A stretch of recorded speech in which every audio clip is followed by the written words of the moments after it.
विरोधी पक्षाचे जे काही नेतेगण आहेत, सत्ताधारी पक्षाचे, या सगळ्या नेतेगणांनी कितीदा कोल्हापूर दौरे केले, किती वेळा इथे येऊन मुक्काम ठोकले, किती कोल्हापूर सोडून बाहेरची माणसं आणून या ठिकाणी सभा घेतल्या, तरी काही उपयोग होणार नाही। कोल्हापूरचं नशीब, कोल्हापूरचे उमेदवार आणि कोल्हापूरचा विजय हा कोल्हापूरची जनता ठरवते। इथं बाकी कुठलाही आयराम गायराम इथं येऊन तरी भाषण ठोकलं तरी त्याचा परिणाम हा होऊ शकत नाही। मला कुणी सांगितलं, देशाचे पंतप्रधान, देशाचे गृहमंत्री, महाराष्ट्राचे मुख्यमंत्री एकदा नाही, दोनदा नाही, तीनदा आज कोल्हापूर शहरावर या निवडणुकीच्या माध्यमातून एक आक्रमण करत आहेत आणि महाराष्ट्राच्या अस्मितेवर, कोल्हापूरच्या या गादीवर आणि कोल्हापूरवर जेव्हा आक्रमण होतं, तर ताठमानाने, स्वाभिमानाने या आक्रमणावर मारण्याची ताकद आणि हिंमत ही कोल्हापुरांमध्ये आहे। हे सातत्याने आपण सर्व कार्यकर्त्यांनी इथं दाखवून दिलेलं आहे। आज खरोखरच ज्या दिवशी श्रीमंत छत्रपती शाहू महाराजांनी काँग्रेस पक्षाची उमेदवारी स्वीकारली, काँग्रेस पक्षाच्या चिन्हावर महाविकास आघाडीतून उमेदवारी कोल्हापूरची लढण्याचा त्यांनी ज्यावेळेस निर्णय घेतला, त्या संपूर्ण महाराष्ट्रामध्ये एक उत्साहाचं वातावरण निर्माण झालं। सुरुवातीच्या काळात जेव्हा उमेदवारीची चर्चा चालू होती, त्यावेळेस एक उत्सुकतेचं वातावरण होतं, पण उत्सुकतेपासून ते आनंद आणि उत्साह हे त्याचं परिवर्तन हे त्यावेळी झालं ज्यावेळी छत्रपती शाहू महाराजांनी ही उमेदवारी स्वीकारली। आणि खरं सांगायचं म्हणलं तर महाराष्ट्राचा एक नागरिक म्हणून मला आवर्जून सांगायचं आहे की श्रीमंत छत्रपती शाहू महाराज जेव्हा ही निवडणूक आपल्या कोल्हापूरच्या विकासासाठी, जनतेसाठी लढतात, ते हा केवळ कोल्हापूरचा मान नाही, हा संपूर्ण महाराष्ट्राचा बहुमान हे मला या ठिकाणी आवर्जून सांगायचं आहे। मी काही कोल्हापूरमध्ये येऊन आपल्या या गादीचं महत्व, शाहूजी महाराजांनी महाराष्ट्रामध्ये केलेलं योगदान, सामाजिक कार्य, हे जे काही त्यांनी उभं केलं, शिक्षणाचं कार्य, जी धरणं उभी केली, हे काही मी इथं येऊन सांगण्याची आवश्यकता नाहीये। या सर्व गोष्टींचे प्रत्यक्ष अप्रत्यक्षपणे साक्षीदार आपण आणि आपले पूर्वज राहिलेले आहात। परंतु छत्रपती शाहूजी महाराज तो संपूर्ण विचारांचा वारसा अत्यंत चांगल्या पद्धतीने, समर्थपणे त्यांनी जोपासलाच नव्हे, तर ज्या वेळेस कोल्हापूरमध्ये नैसर्गिक आपत्ती आली, कुठलं संकट उभं राहिलं, त्यावेळेस शाहू महाराजांनी स्वतःचे नुसतं पॅलेसचे नाही तर स्वतःचे हृदयाचे दारे खुले केले आणि अनेक लोकांना आसरा दिला।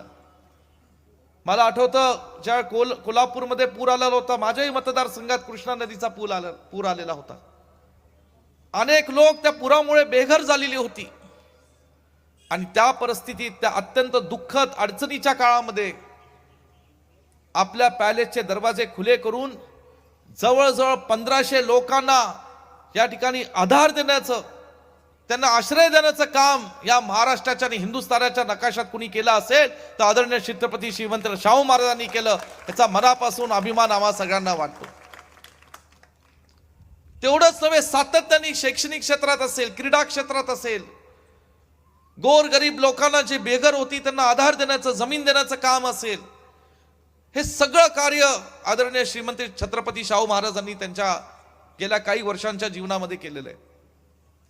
हे सगळं कार्य पाहता आज काँग्रेस पक्षाच्या विनंतीला मान देऊन, काँग्रेसचे आमचे सर्व तरुण सहकारी आमदार असतील, बंटी पाटील साहेब असेल, केवळ त्यांच्या विनंतीला मान देऊन, महाविकास आघाडीच्या नेत्यांना मान देऊन आज ते या लोकसभेच्या रिंगणात उतरले, ते कोल्हापूरच्या जनतेसाठी, लोकांसाठी।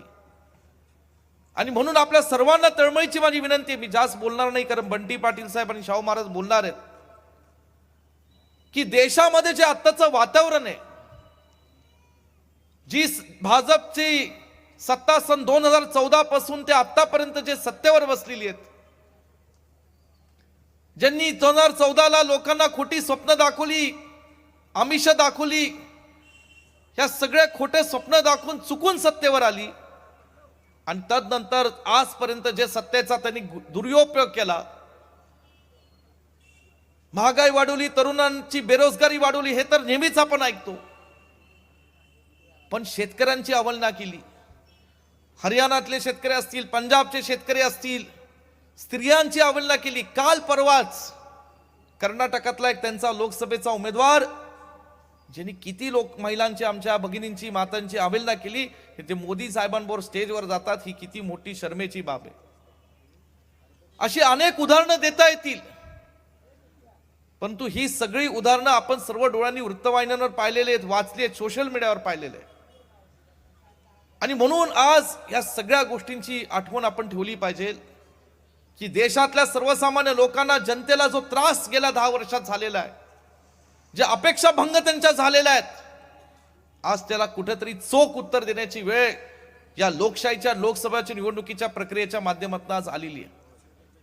आणि म्हणून या ठिकाणी मला आपल्या सर्वांना विनंती करायची की कोल्हापूर जिल्हा हा नेहमीच पुरोगामी विचाराचा जिल्हा राहिलेला आहे.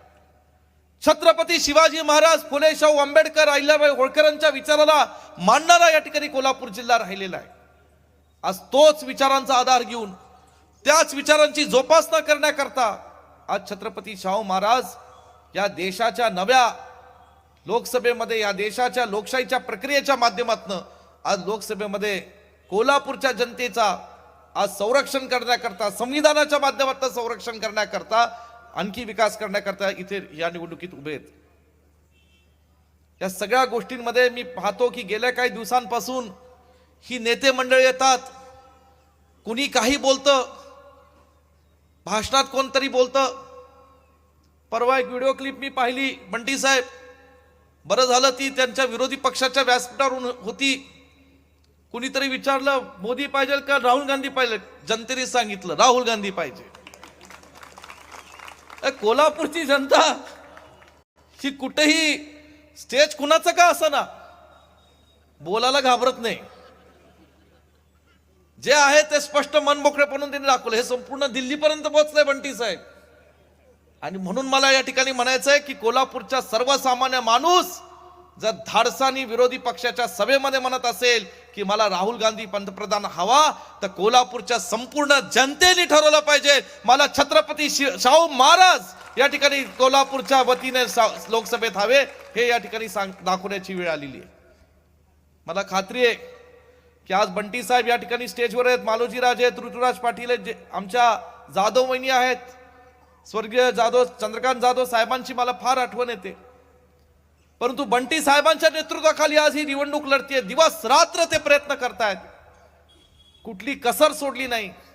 आणि म्हणूनच हे बंटी पाटलांना आता भाजपला सुद्धा लक्षात आलंय की बंटी पाटलाला थोडस जर त्यांच्या स्पीडला गतिरोधक आणायचं असेल, बंटी पाटील थांबू शकत नाही, तर ह्यांना देशाचा पंतप्रधान इथं आणावा लागतो. बरोबर ना? राहिलंच नाही. आता पंतप्रधान आणल्याशिवाय तरी बंटी पाटील रोखू शकत नाही. म्हणून हे आपल्याला हे मतदानाच्या दिवशी आपल्याला सिद्ध करून दाखवायचंय. आणि म्हणून आपण सर्वांनी ही संधी चुकू नये. आयराम गैराम कोणी येतं, काही सांगतं, काही बोलतं. त्यांना कोल्हापूरचा इतिहास माहित नाही, शाहू महाराजांचा इतिहास माहित नाही, विद्यमान असलेल्या आमचे श्रीमंत छत्रपती शाहू महाराजांचं काम माहित नाही. काही यायचं, काही बडबड करायची आणि निघून जायचं. ह्याला चित्रपट काय म्हणतात, व्हिजिटिंग ऍक्टर काहीतरी म्हणतात, व्हिजिटिंग ऍक्टर 2 मिनिटं रोल करून जातात. आपल्या सुखदुःखात कोण सहभागी आहे, आपल्या प्रश्नांची जाण कुणाला आहे. सातत्याने काँग्रेस पक्षाचा पुरोगामीचा विचार घेऊन ज्यांनी आपल्या कोल्हापूर जिल्ह्याची सेवा केली, कोल्हापूर जिल्ह्याचा विकासाचं एक स्वप्न त्यांनी पाहिलंय, ते कृतीमध्ये आणण्याची ताकद त्यांच्यामध्ये, असं एक नेतृत्व या व्यासपीठावर बसलेलं आहे. आणि म्हणून हे सगळं लक्षात ठेवून महाराष्ट्राच्या राजकारणामध्ये ज्यांनी विरोधी पक्षाच्या महायुत्याच्या नेत्यांनी ज्यांनी गालबोट लावलं, शिवसेना पक्ष फोडला, स्वर्गीय बाळासाहेब ठाकरेंनी त्याची स्थापना केली, मुंबईतल्या आपल्या गिरणी कामगारांसाठी केली, मराठी माणसांच्या अस्मितेसाठी केली, तो पक्ष त्यांनी फोडला. मग काय केलं, तिथं भूक भागली नाही, त्यांची परत राष्ट्रवादी काँग्रेस फोडला आणि महाराष्ट्राच्या राजकीय संस्कृतीला कधी नव्हे ते दुर्दैवाने मोठं गालबोट त्यांनी लावलं. आज ह्या लोकांना धडा शिकवण्याची वेळ आलेली आहे. आणि म्हणून काँग्रेस पक्षाचा कार्यकर्ता, सांगली जिल्ह्याचा कार्यकर्ता म्हणून मी तुम्हाला तळमळीने विनंती करण्याला आलेलो आहे की मी सुद्धा वाट पाहतोय 4 जूनची निकालाच्या दिवशीची. आणि महाराष्ट्रामध्ये ज्यावेळी निकालाच्या पेट्या खुल्या जातील त्यावेळेस कोल्हापूरच्या जनतेला मला विनंती करायची आहे की ऐतिहासिक विजय हा कोल्हापूरच्या लोकसभेच्या आपल्या उमेदवाराचा करण्याचं हे पुण्य आपल्या सर्वांना मिळण्याची संधी आपण घ्यावी आणि आम्हा सगळ्यांना समाधान आणि आनंद द्यावा. मग तुम्हाला पुन्हा जेवण द्यायचं असेल तर विश्वजित कदम देईल.